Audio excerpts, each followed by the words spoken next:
আপোষ না সংগ্রাম, আপোষ না সংগ্রাম। এটার সমাধান যদি আপনারা করতে না পারেন তাহলে শিক্ষা বোর্ড আমাদের প্রতিষ্ঠান সব জায়গায় আমরা তালাবদ্ধ করে দিব। আপোষ না সংগ্রাম। আমরা সকল ধরনের ক্লাস, কোচিং বা সকল ধরনের পরীক্ষা বয়কট করব। যে কোনো ন্যায্য দাবির পিছনে, যে কোনো যৌক্তিক আন্দোলনের সাথে বৈষম্য বিরোধী ছাত্র আন্দোলন সবসময় একমত পোষণ করবে।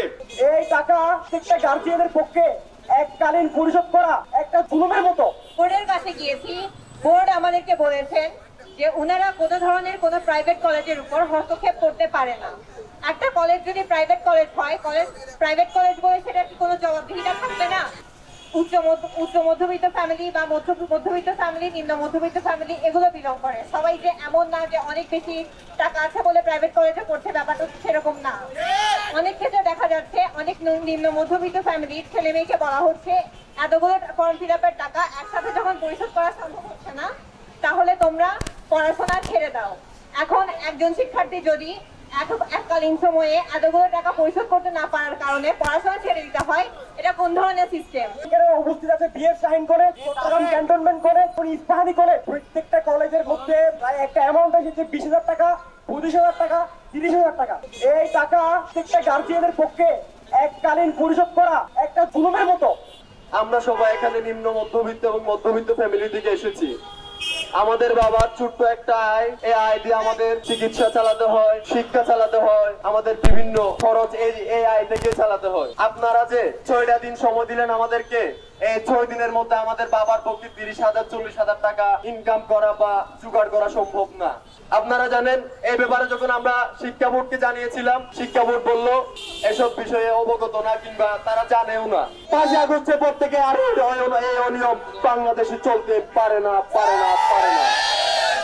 বোর্ডের নিয়ম হচ্ছে 15 তারিখ ও 16 তারিখের মধ্যে সব কিছু দাও।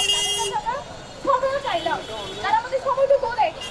এখন আপনারাই বলেন আমরা কিভাবে দিব এই অন্যায় অভিযোগ আমরা সহ্য করতে পারবো না। তাই আমরা আজকে এখানে আর 3 দিন যাবত যে আমরা বোর্ড, কলেজ, রাস্তার মধ্যে রোদের মধ্যে রোজা রেখে এসব করতেছি। এসব যদি দ্রুত সমাধান করা না হয় আমরা এখান থেকে যাবো না। যে কোনো ন্যায্য দাবির পিছনে, যে কোনো যৌক্তিক আন্দোলনের সাথে বৈষম্য বিরোধী ছাত্র আন্দোলন সবসময় একমত পোষণ করবে।